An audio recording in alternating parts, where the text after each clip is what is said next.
Escribe al ángel de la iglesia de Sardes: Yo tengo los 7 espíritus de Dios y las 7 estrellas. Escucha lo que te voy a decir. Estoy enterado de todo lo que haces y sé que tienes fama de obedecerme fielmente, pero la verdad es que no me obedeces.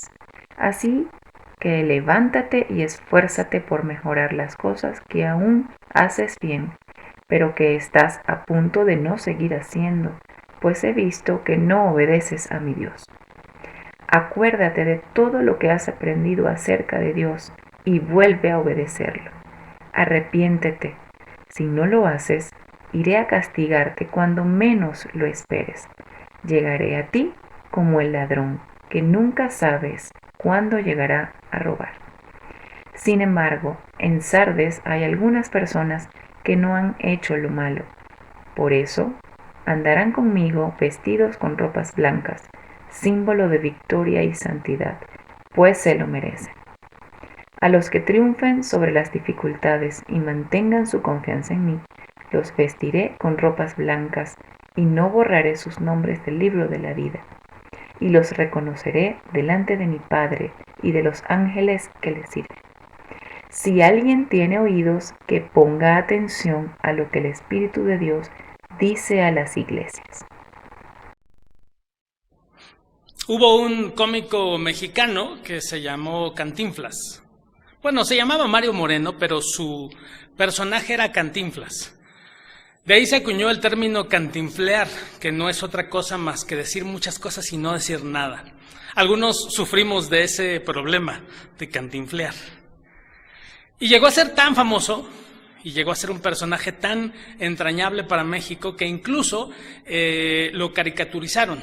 Hicieron algunos programas de caricaturas, y esos programas de caricaturas tenían que ver con historias que contaba Cantinflas, y específicamente cuestiones de historia universal.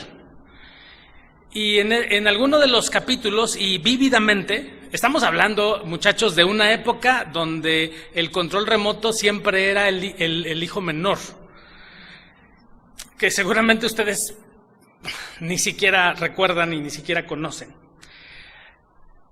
Y me acuerdo perfectamente, vívidamente, de un capítulo que hablaba de esta fábula del rey Midas.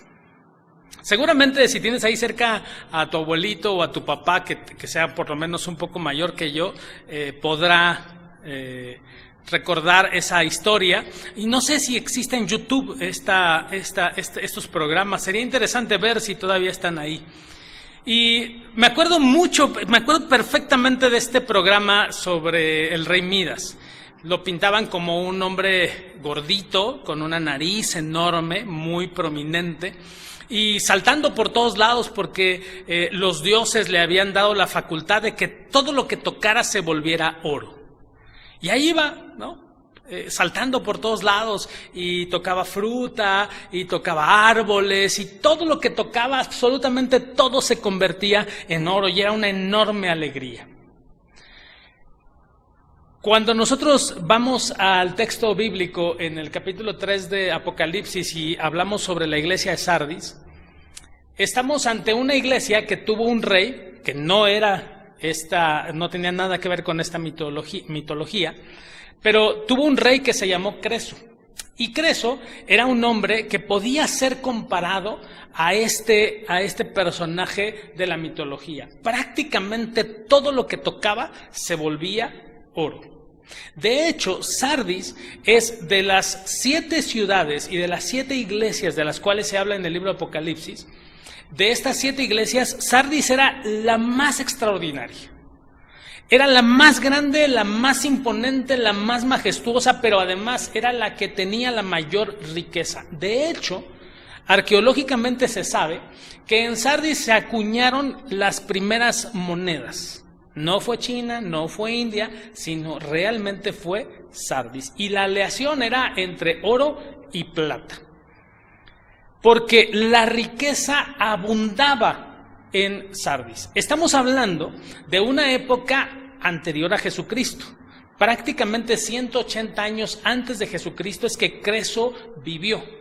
Y Creso logró que Sardis fuera una de las ciudades más importantes económicamente hablando de prácticamente todo el mundo conocido.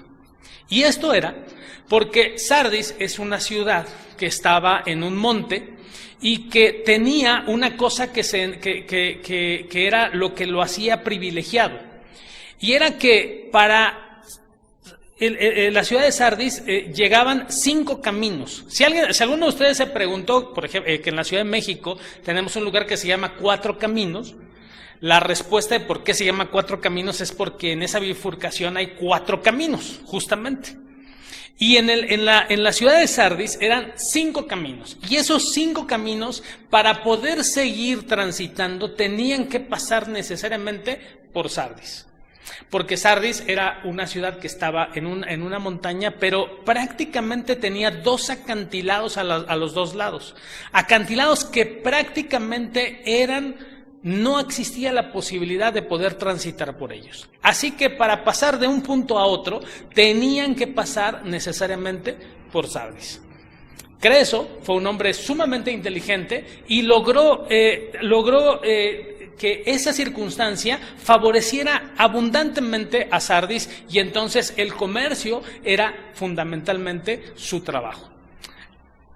Llegamos entonces a una de las ciudades más importantes económicamente hablando y que antes de Jesucristo era una ciudad de las más importantes del mundo. El problema de Sardis es que el orgullo con el que vivió y el orgullo con el que creció lo acompañó prácticamente hasta su derrota. Ellos creían que por estar en ese lugar, por estar en esa ciudad, creían que por ser una capital tan importante económicamente, entonces nada ni nadie los iba a derrotar. En medio de esa circunstancia se desarrolla una iglesia que confía en Jesucristo y que vive en una ciudad no solamente rica, sino igual que las demás. Estaban siendo gobernadas por Roma, estaban siendo invitadas a participar de los cultos a los dioses que ya se habían fabricado, los nicolaitas estaban existiendo, y todo lo que tenía que ver con lo que ya hemos visto de las otras ciudades también incidía directamente en Sardis. Y el Señor les habla en el versículo 1 diciendo: escribe al ángel de la iglesia en Sardis, el que tiene los 7 espíritus de Dios y las 7 estrellas, dice esto. Como en los otros pasajes, en las otras iglesias y en las restantes, el Señor habla de esta primera parte de la visión. Acuérdense que estamos hablando de una sola visión que empieza en el capítulo 1 y termina hasta el capítulo 3. Y en la primera parte de la visión se tiene lo que se denomina la visión del Hijo del Hombre. Y esta visión del Hijo del Hombre permea prácticamente todos los mensajes a las iglesias. En esta ocasión se presenta como el que tiene los 7 espíritus. Ya hablamos de eso en el capítulo 1 y estábamos revisando en ese capítulo que tiene que ver específicamente con la presencia del Espíritu Santo, con la obra completa del Espíritu del Señor. Así que no solamente tiene, dice, las 7 estrellas, la presencia del Espíritu Santo, sino además, los 7 espíritus de Dios, y las 7 estrellas, es decir, a los 7 pastores de estas iglesias o a todos los pastores. Él es el que tiene el control. Y directamente dice: yo conozco tus obras, que tienes nombre de que vives y estás muerto. A diferencia de las otras iglesias que hemos estado revisando, en la iglesia de Sardis es una iglesia a la que no tiene ningún elogio. Las otras iglesias, si ustedes se acuerdan, había algunos elogios. En este caso no hay ningún elogio, sino específicamente viene y entra con el reclamo. Conozco tus obras, igual que las otras iglesias, pero dice que tienes nombre de que vives y estás muerto. Este es quizá, hermanos, uno de los reclamos más terribles que nosotros encontramos en el texto bíblico. Tú dices que eres, pero en realidad estás muerto. Lo que estaba sucediendo con la iglesia en Sardis, así como en la ciudad, es que ellos estaban viviendo de glorias pasadas. Estamos hablando de que probablemente el libro de Apocalipsis haya sido escrito más o menos por el 90 después de Jesucristo. Y esto significaba que el evangelio en Sardis probablemente tendría unos 40, 50 años. Eso también nos indica que había una segunda o quizá hasta una tercera generación que estaba recibiendo el evangelio. Y es muy claro en el original que el Señor está hablando aquí de algo pasado. Yo conozco tus obras, lo que hiciste en el pasado, pero hoy tú dices que vives, aunque en realidad estás muerto. Y esto no es otra referencia, hermanos, más que a esta idea que algunas iglesias tenemos de ser absolutamente históricas. Y no me refiero a las denominaciones históricas, sino me refiero a vivir de la historia, a vivir del pasado. Se entiende que todas las iglesias locales podemos tener de alguna forma una historia en el pasado. Y para muchos la historia del pasado fue mejor que la del presente. ¿Han escuchado eso? Los autos eran mejor antes que ahora. Porque, y nos empiezan a dar las razones del por qué eran mejor antes que ahora. ¿Sabes qué van a decir tus hijos de tus autos hoy? Porque en realidad el tema es que para muchos, para los que vivimos en el pasado, el pasado, muchas de las cosas que vivimos son tan entrañables y son tan importantes para nosotros que creemos que en realidad es lo más importante, que es lo más trascendente. Alguna vez en el estado de Oaxaca, en la ciudad de Oaxaca, fui con mi familia y yo me acordaba que literalmente 20 años atrás, yo comía unas tlayudas maravillosas en un lugar. Así que les dije, vamos a ese lugar a comer esas tlayudas maravillosas que yo recuerdo comía. Cuando uno va a la ciudad de Oaxaca, si estás en la ciudad de Oaxaca, es una de estas ciudades que parece que el tiempo no pasa. Recuerdo que caminé por el mismo lugar que caminé hace 20 años. Y encontré las mismas tiendas, encontré las mismas casas y finalmente llegué a ese lugar donde comían las tlayudas. Pedí la tlayuda que siempre pedía, le pedí a mi familia y todos se me quedaban viendo como diciendo, esto es lo fabuloso y lo maravilloso de que hablabas. Y a mí me supo a gloria. No omito que terminaron enfermándose, yo no, pero ellas sí. Y me tuvieron que decir que lo que a mí me parecía que era una gloria de hace 20 años, en este momento no representaba realmente nada importante. No sé si tu padre te habla de su pueblo, de unas nieves, de unos elotes, de algo que en el pasado nos parecía maravilloso, pero cuando lo traemos al presente resulta que no es lo glorioso que nosotros decíamos. Sardis era una iglesia que vivía del pasado. Como muchas iglesias locales tenemos un pasado glorioso y anunciamos y hablamos de ese pasado como si verdaderamente de eso viviéramos. El problema de Sardis, dice, es que tú dices que vives, que tu historia es maravillosa, que tienes grandes cosas en el pasado, pero hoy lo cierto es que estás muerto. Terrible, ¿no? Sé vigilante, versículo 2, y afirma las otras cosas que están para morir, porque no he hallado tus obras perfectas delante de Dios. Y aquí es donde en realidad nosotros encontramos el tema importante en el texto. Sé vigilante, mantente alerta. ¿Cuál es la historia y cuál es la razón por la cual el Señor utiliza esta figura para hablar a su iglesia? Resulta que Sardis tenía a los lados estos grandes cañones que no permitían que nadie pasara. Los persas, aproximadamente por el año 40, fueron a conquistar Sardis. Y en esta conquista llegaron justo por los extremos y no veían la manera, por los lados, perdón, y no veían la manera de poder llegar porque humanamente era casi imposible subir a la ciudad a través de ese lugar. Así que el general de los persas le dijo a un hombre que subiera por una de las laderas de Sardis.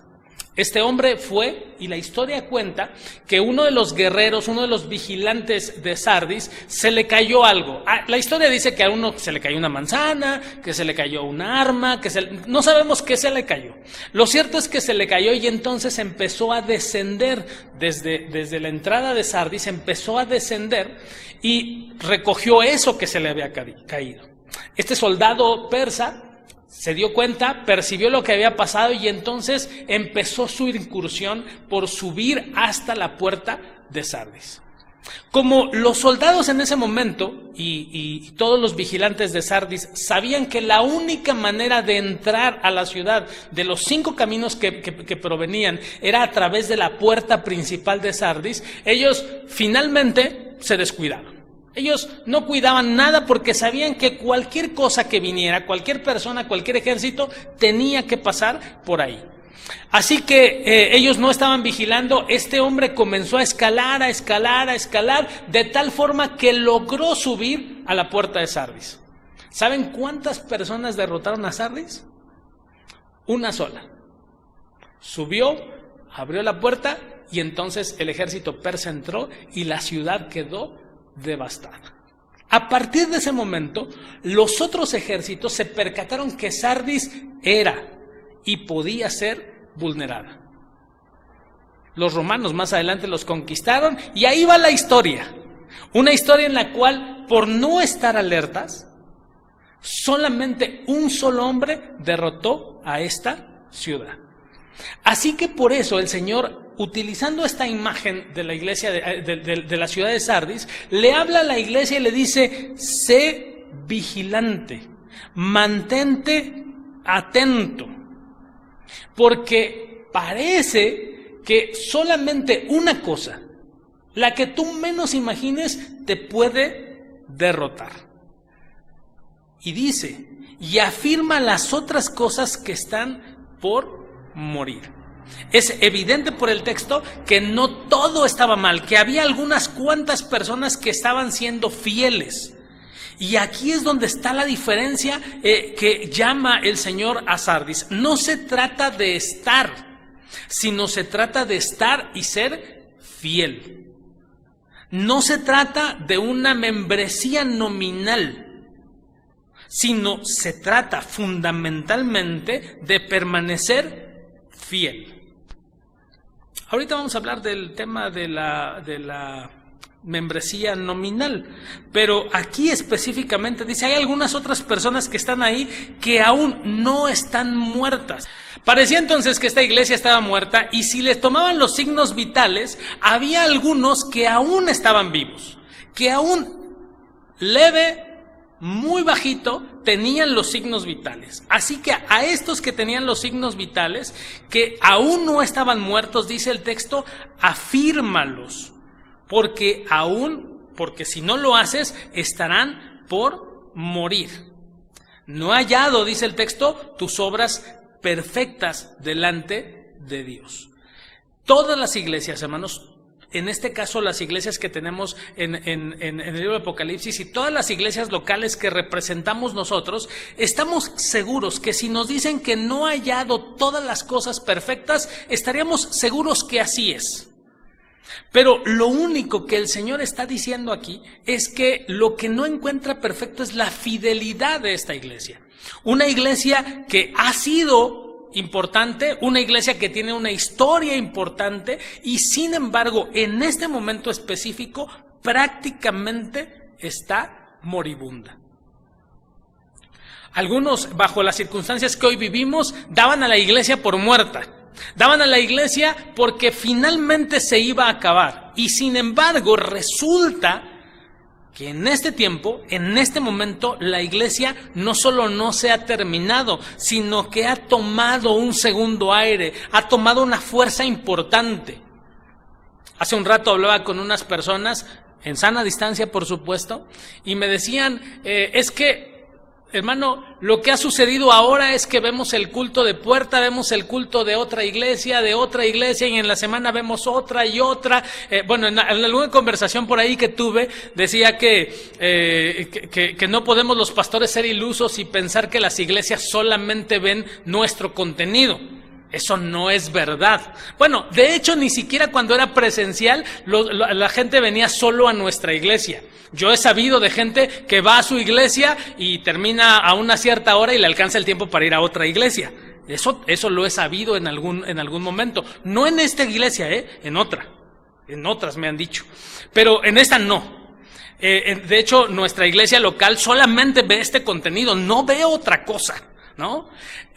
Pero lo que hemos encontrado, hermanos, es que la iglesia no solo no está muerta o no está dada por muerta, la iglesia vive porque Cristo vive en ella, porque el Espíritu de Dios está en ella.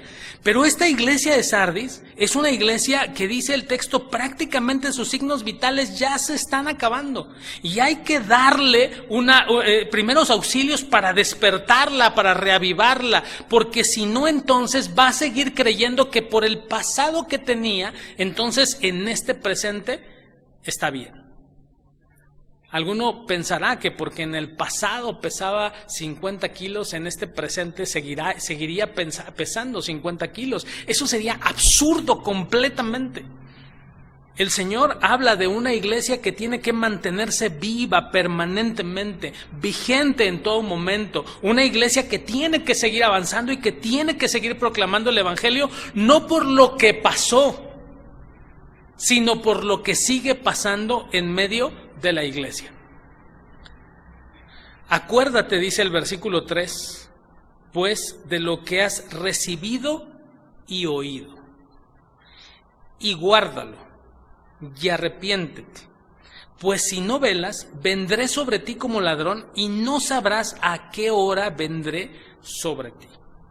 Ojo con este versículo, hermanos, porque hay quienes interpretan mal el texto. Acuérdense que desde el principio hemos estado hablando del cómo. El cómo no es igual que, sino hay una similitud. No está diciendo que el Señor es un ladrón.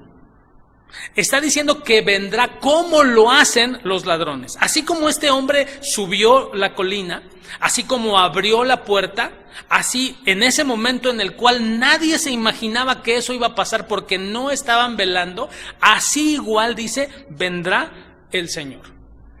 No está hablando de la segunda venida, sino está hablando de un juicio específico sobre esa iglesia. Así que si estamos seguros que viene en ese momento, entonces tenemos que ser vigilantes. Tenemos que estar preparados, tenemos que estar atentos a lo que va a suceder o a lo que puede suceder. Pregunta seria. Desde hace algunos años en México, por lo menos, hemos estado padeciendo de terremotos, de temblores. Y una de las cosas que nos dijeron en aquella época es que había que tener una maleta preparada con todos tus documentos, los documentos más importantes, y con ciertas cosas que te iban a ayudar si tenías que salir en la noche o en cualquier momento de tu casa. Pregunta. ¿Ves esa maleta desde donde estás sentado? Bueno, la cambio. ¿Estás seguro que la tienes? Como ya pasaron las cosas, nos hemos vuelto poco prevenidos. Ya no estamos vigilando al respecto. Es más, es probable que tú digas que sí tienes esa maleta. Te invitaría a que revisaras la lámpara que tienes ahí y ver si las pilas no se han chorreado. Probablemente lo preparaste en algún momento, pero en este momento si quieres prender la lámpara no va a prender. O porque le sacaste las pilas para otro aparato, o porque definitivamente esas pilas ya se pegaron. Pero lo cierto es que como seres humanos, hermanos, nos volvemos poco vigilantes. Cuando está la alerta, somos muy vigilantes. Pero cuando empieza a pasar la alerta, nos volvemos completamente ausentes. Hoy usamos cubrebocas, procuramos una distancia, procuramos ciertos hábitos de salud y de sanidad, pero ¿será que esto permanezca siempre para todos? La iglesia de Sardis era una iglesia que se encontraba en medio de una ciudad y en medio de una comunidad que había padecido porque no habían vigilado. Y no habían vigilado los costados. Pensaban que todo venía de frente, cuando en realidad no se percataron que la conquista vino por un lado y les cayó prácticamente como un ladrón en la noche. Dice el Señor Jesús en una de sus parábolas: si ustedes supieran a qué hora viene el ladrón, ¿no velarían? Pero el problema es que, ¿quién sabe cuándo llega el ladrón? Si yo supiera a qué hora va a llegar un ladrón, seguramente estaré ahí, pero el ladrón no me avisa a qué hora va a llegar. Y menos tiene puntualidad japonesa como para que me diga voy a llegar a las 12 de la noche y llegue puntualmente a las 12 y yo esté ahí 5 minutos antes. Eso no sucede. El ladrón llega en el momento menos indicado. Y entonces tendríamos que estar preparados y vigilantes para ese momento. Y es precisamente la preparación de lo que está hablando este versículo 3. Acuérdate, sí tienes que tener una memoria histórica, pero de lo que tienes que tener una memoria histórica es de lo que has recibido y oído.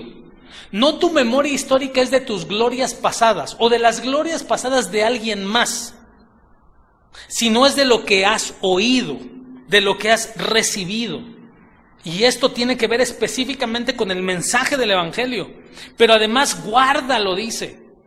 Y no tiene que ver con guardarlo en un cofre, sino tiene que ver fundamentalmente con mantenerse haciendo eso que hemos oído. Acuérdense que todo lo que tiene que ver con estas cartas termina el que tenga oídos para oír, oiga. Pero aquí tiene que ver con guardarlo, con hacerlo suyo, con pertenecer a esa verdad que hemos escuchado y arrepentirnos, volver del mal camino para entonces retomar la ruta correcta. Una ruta que no tiene que ver con 5 caminos ni con 4 caminos, sino solamente tiene que ver con el camino, con el único camino que es Jesucristo en nuestra vida. Él es el camino. Pues si no estás atento, dice, si no te preparas, si no guardas todo esto y no estás listo para el momento, entonces vendré sobre ti. Vendrá el juicio y ni cuenta te vas a dar. Porque no estás alerta, porque prácticamente estás como moribundo. Pero tienes, dice el versículo 4, unas pocas personas en Sardis que no han manchado sus vestiduras y andarán conmigo en vestiduras blancas, porque son dignas. Estas pocas personas que todavía tenían signos vitales, que estaban fuertes, que estaban vivas delante del Señor, dice el texto, que no habían manchado sus vestiduras. Tiene que ver evidentemente con la santidad, pero sobre todo tiene que ver con la perseverancia, tiene que ver con mantenerse ahí. Fíjense que un poco más abajo, y aquí es donde quisiera comentar el tema de las vestiduras blancas, dice el texto dentro de las promesas, el versículo 5 dice: el que venciere será vestido de vestiduras blancas. El versículo anterior dice: hay algunas personas que no han manchado sus vestiduras, y el siguiente versículo dice: el que venciere le voy a dar vestiduras blancas. En la época de Sardis, de esta gran fama de esta ciudad, una de las cosas más importantes de Sardis, o de las industrias más importantes, tenía que ver con la lana, y tendría que ver también con la tintura de las telas. Pero lo que más se apreciaba en Sardis, a pesar de que ellos trabajaban la lana y trabajaban la tintura, lo que más apreciaban era la ropa blanca.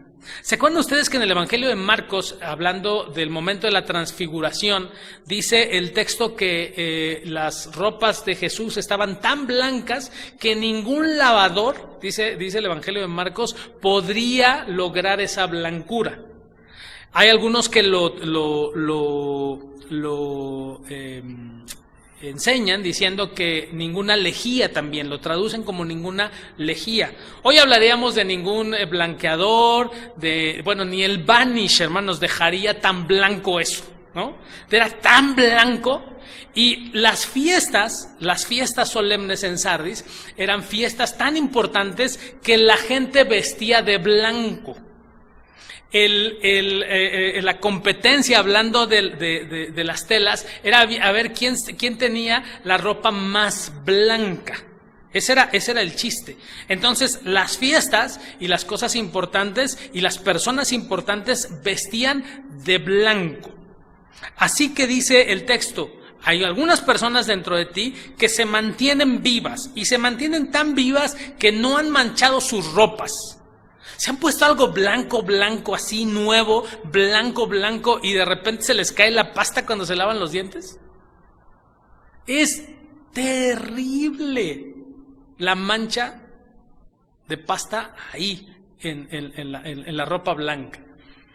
O bueno, si van a la fiesta y comen mole y les cae la mancha de mole, la ropa blanca es terrible. Yo conozco algunos hermanos que ya saben que se van a ensuciar, siempre se ensucian. Conozco algunos, ¿verdad, hermano Héctor? Conozco algunos que ya saben que se sientan y ya saben que se van a manchar, ¿no?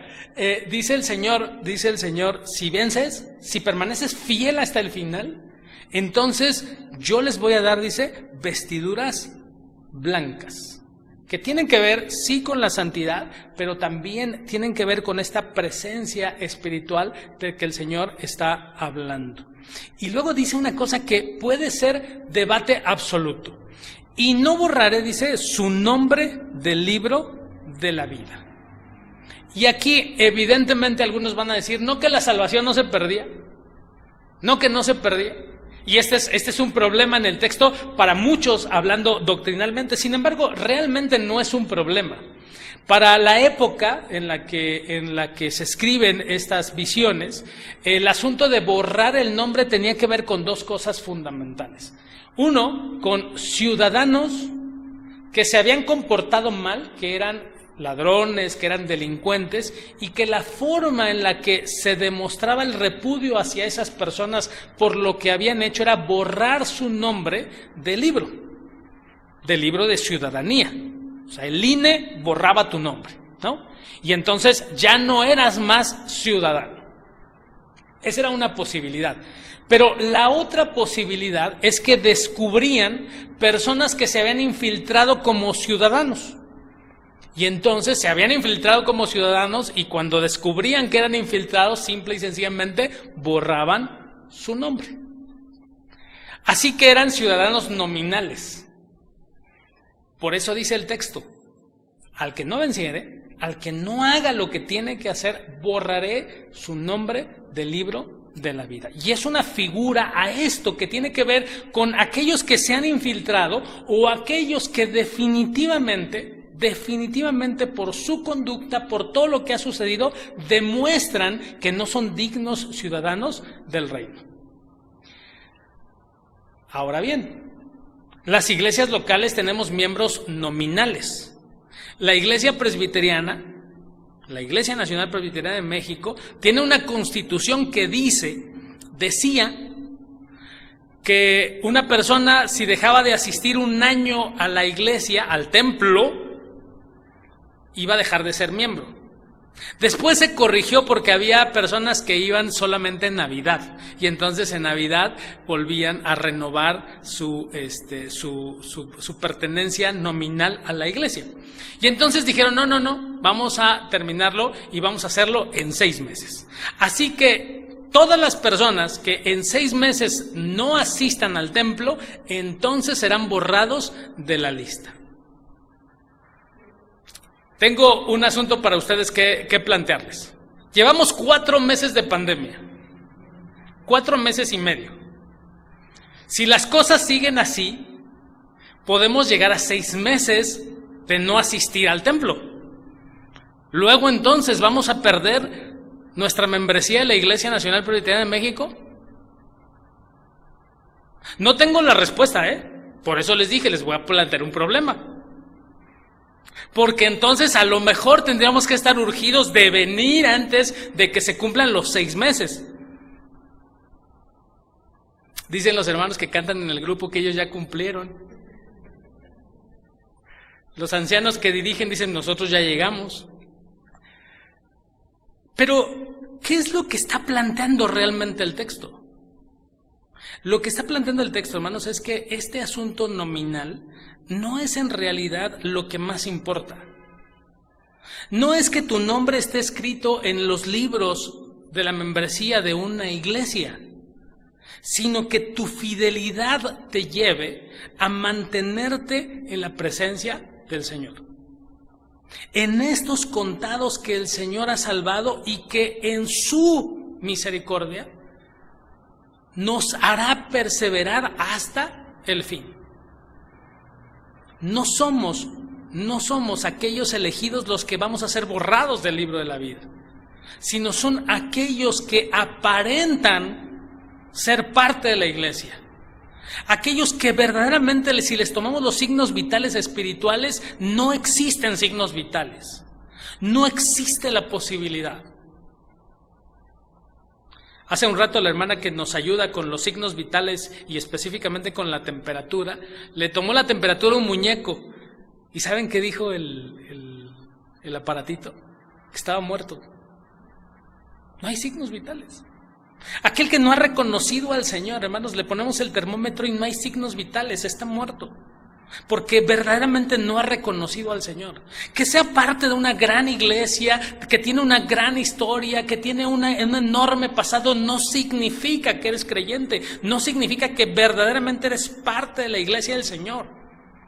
Y entonces, cuando llegue el momento, tu nombre será borrado del libro de la vida.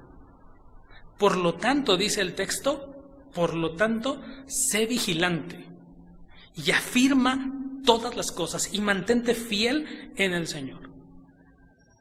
Pero luego dice, y lo más importante de este texto es, y confesaré su nombre delante de mi Padre y delante de sus ángeles. Qué maravilla, ¿no? Poder ser confesado y que el Señor pueda decir tu nombre y decir, sí, ella es mi hijo. Verdaderamente ha sido fiel, verdaderamente a pesar de todas las circunstancias se mantuvo vigilante, se mantuvo alerta, se mantuvo atento y nunca, bajo ninguna circunstancia, abandonó mi presencia. Eso es lo que yo quiero oír y eso es lo que estoy seguro que tú quieres oír. Estoy seguro que tú quieres oír la voz del Señor respaldando tu nombre y diciendo, sí, efectivamente, es mi hijo, es mi hija. Por lo tanto, termina el texto diciendo, el que tiene oídos, oiga lo que el Espíritu dice a las iglesias. Como en todos los casos anteriores, aún hay tiempo. Y bajo esta circunstancia o cualquier otra circunstancia que vivas, hoy es tiempo de que vengas al Señor, de que vuelvas a Él, de que no te pierdas, de que otra vez tus signos vitales vuelvan a latir de tal forma que no solamente sepas que estás vivo, sino que todos los que están alrededor sepan que estás vivo. Porque vives para el Señor. Termino comentando una historia que me gustó. Dicen que había una mujer que su esposo se había ido y la mujer se levantaba todos los días, muy temprano, muy de mañana, se bañaba y se vestía de manera adecuada. De tal forma se vestía que parecía que era un día importante. Y así pasaron los días y pasaron los meses y pasaron los años y ella se vestía de la misma forma.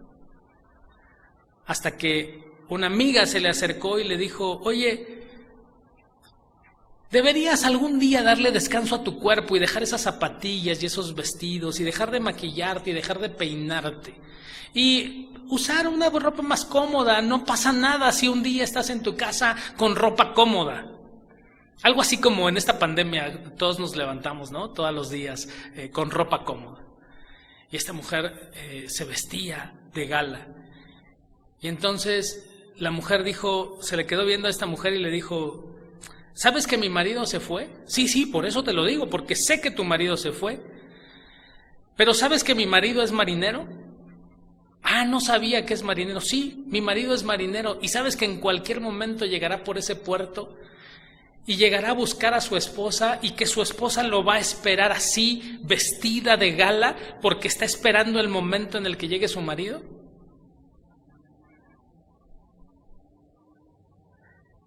Algunos tenemos por tardanza a la venida de Jesucristo.